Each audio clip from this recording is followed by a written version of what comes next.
In the Blood Omen Alpha, Malek's Bastion is one of the more complete areas of the game, and highly resembles its retail counterpart, with relatively few minor changes.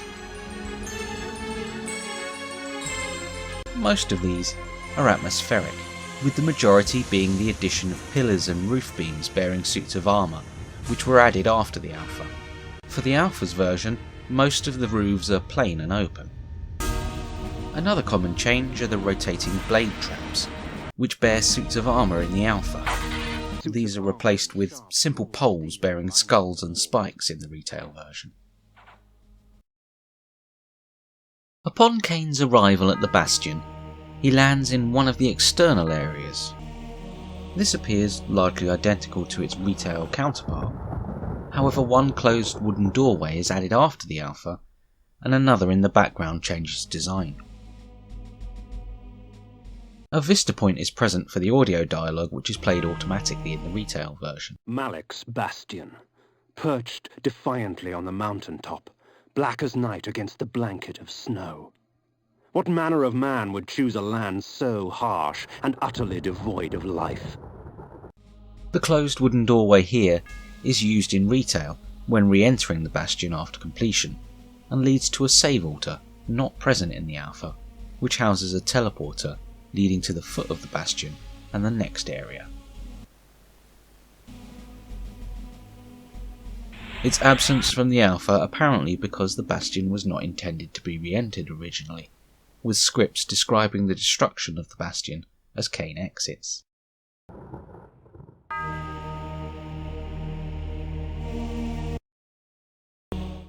I know you are here, demon.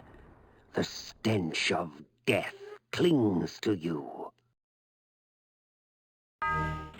The interior was as cold and sterile as the snow outside, with empty suits of armor and sharp, cruel steel lining the walls. Venturing inside, Kain enters the main entryway. This is largely the same as retail. However, there's one obvious omission. The bottom right doorway is missing. In the retail version, this led to a secret section opened by a grill on the floor. Using this reveals the door is still there, but is simply better hidden.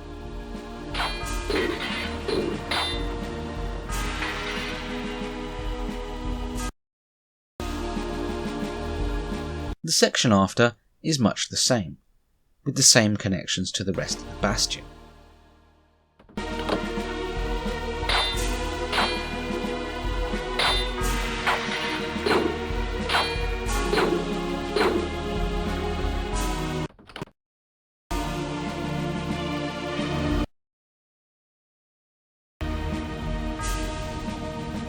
But a few of the rooms feature passive guards.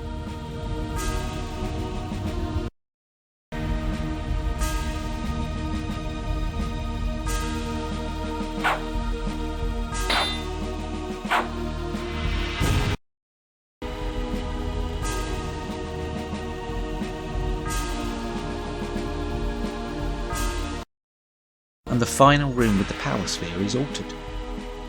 In retail, a switch puzzle blocked a doorway leading to the back sphere room, with a single switch to turn the sphere off.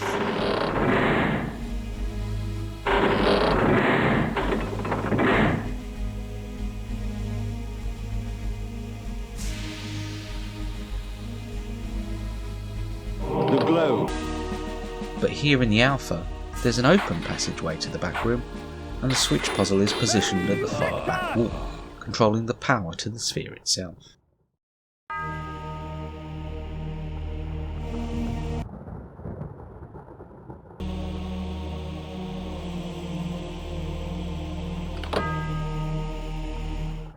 The globe powered the machinery. With its destruction, the deafening shrieks of the machine ceased to echo throughout the Bastion. It was now time to silence the machine's maker.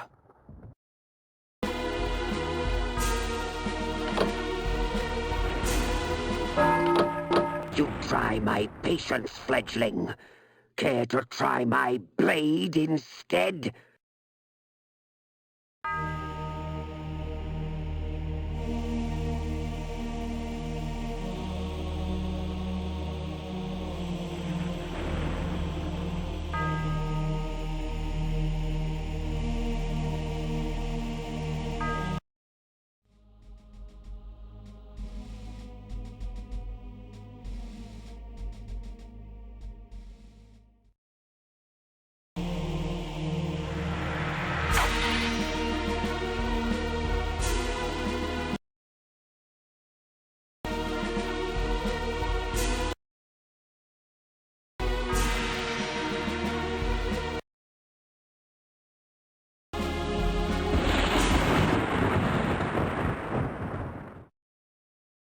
Returning to the normal area of the Bastion, much of the layout is the same as in retail, although there are a few minor differences.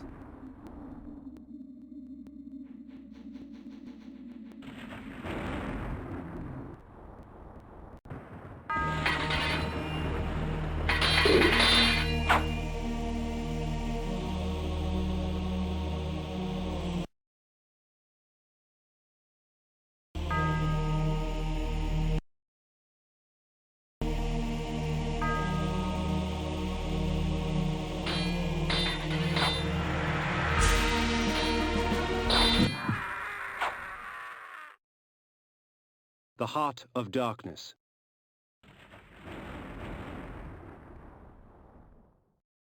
Timed doors, for example, are a lot less forgiving in the alpha, often necessitating the use of wolf form to reach closing doors in time.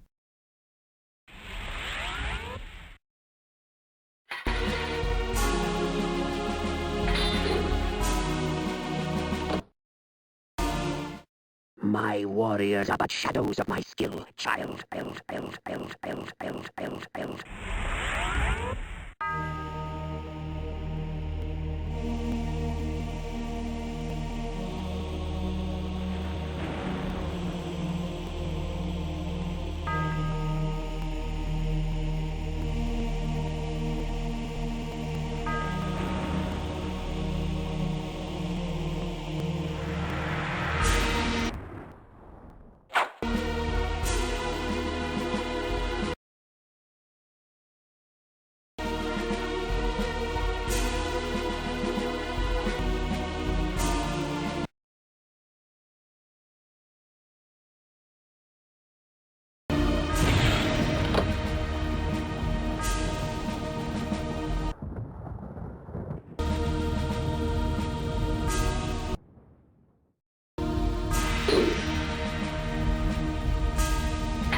The towering metal structure gave birth to these wraiths.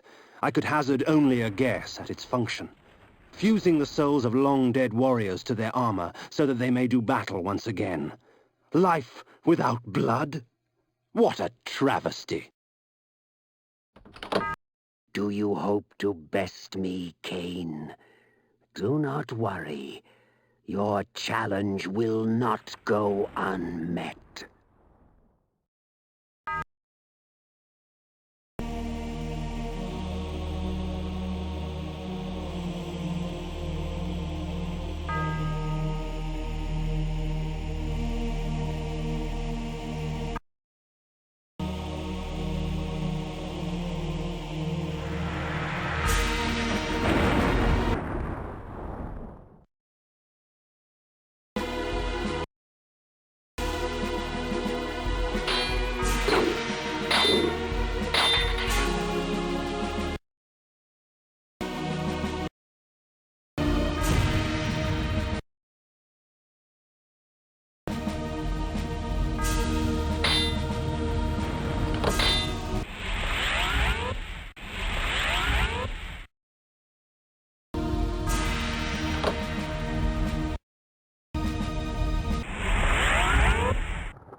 Your undeath does not make you immortal, vampire.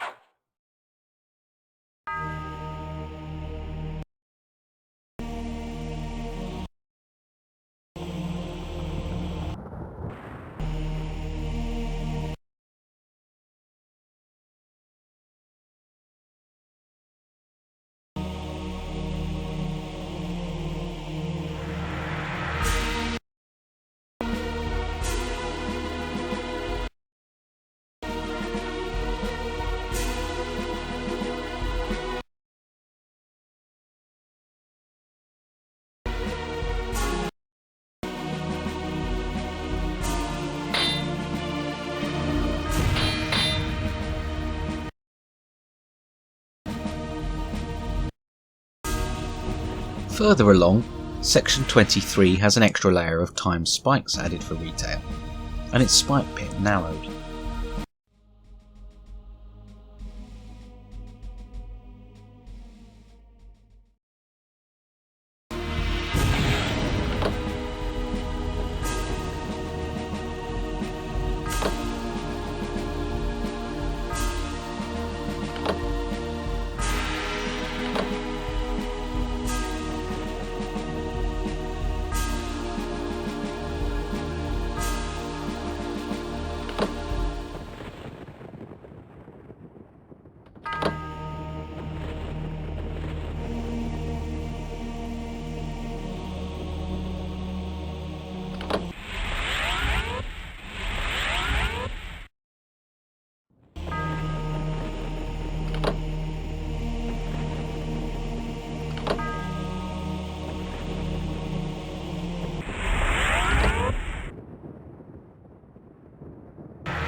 Come to slay the Slayer of Vampires, have you?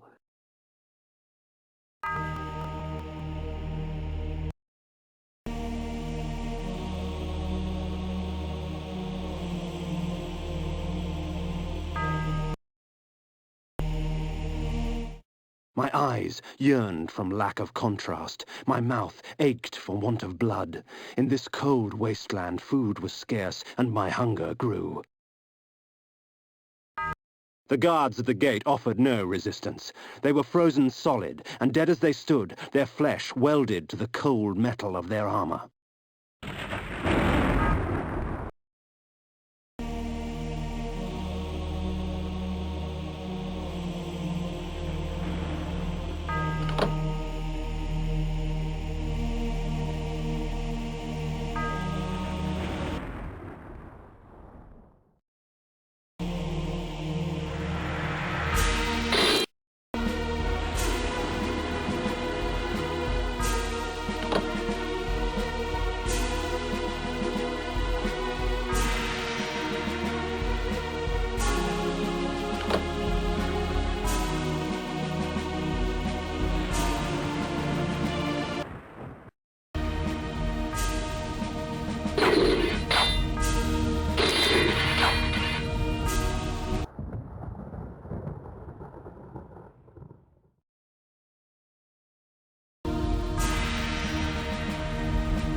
Section 33 also has an extra layer of time spikes added for retail.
A corpse held court on a tattered throne, grinning malignantly at me through blackened teeth. It is not often that a man sees his own corpse. It is a sobering experience.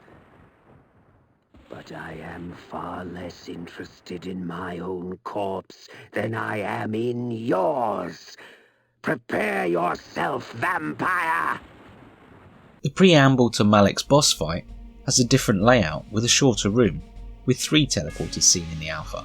While the 2 smaller teleporters and their connectors remain in the retail version, the central teleporter is removed, and instead the corridors behind are extended to a new doorway leading to the same place.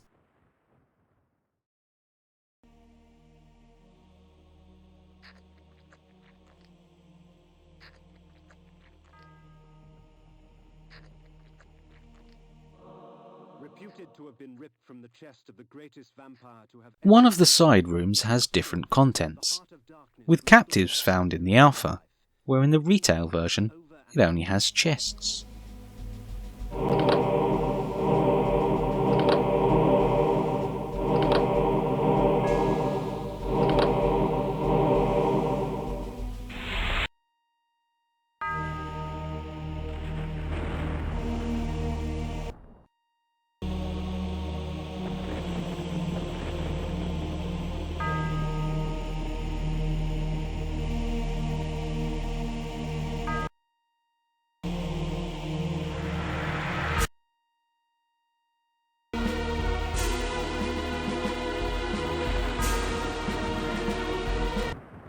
Malek's boss battle is notably different in the alpha. The boss battle has a completely different method. In retail, Kain must strike combos to knock Malek over and use repel against Malek's projectiles before Malek unleashes an impenetrable shockwave and forces Kain to flee to a nearby teleporter.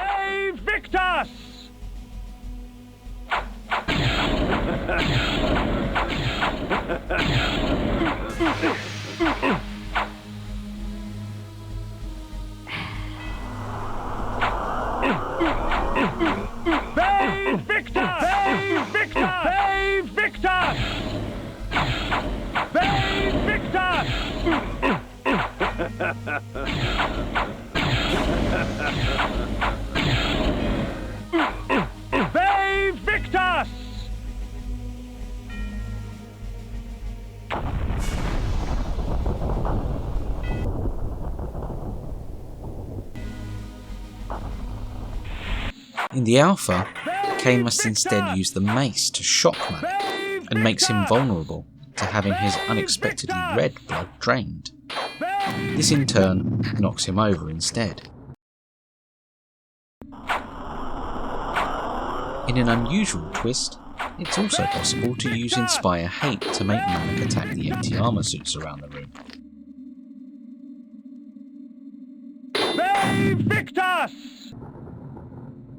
The boss room also has another interesting feature. Where Malek has already identified the corpse on the throne in the preamble as his own, an identical copy is found in the back of the boss battle room that's removed for retail.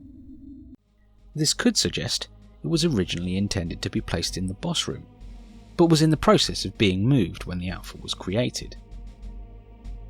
Of course, Legacy of Kain fans will likely be aware that Malek already had a question mark over the location of his corpse. Alongside the throne room corpse, another was seen later on in the Hell Realm of Avernus Cathedral, which matches his skeleton as seen in the opening cutscene. The official guide acknowledges both the skeleton and the throne corpse as Malek's remains, and the alpha brings that total to 3, or even 4 if you include his suit of armour from the Dark Eden battle.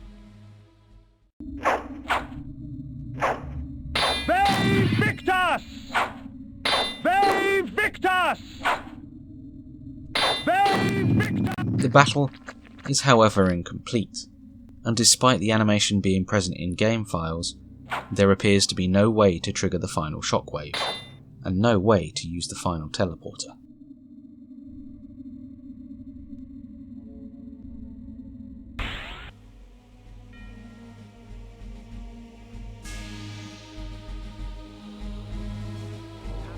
In the retail game, use of the final teleporter transports Kain to a small room where he can pick up the axes before teleporting to ground level below, where he can continue on to the Oracle's cave. In the alpha, this small room isn't present, though the room coding is used for a completely different room in the Nemesis castle. Although the axes aren't present, cues in nearby areas suggest they were intended to be picked up somewhere around this time in the game. Progression is halted here in the alpha, though the next step is intended to be the Oracle's cave. Join us next time, when we'll explore the Stun Dungeon and the Oracle's cave.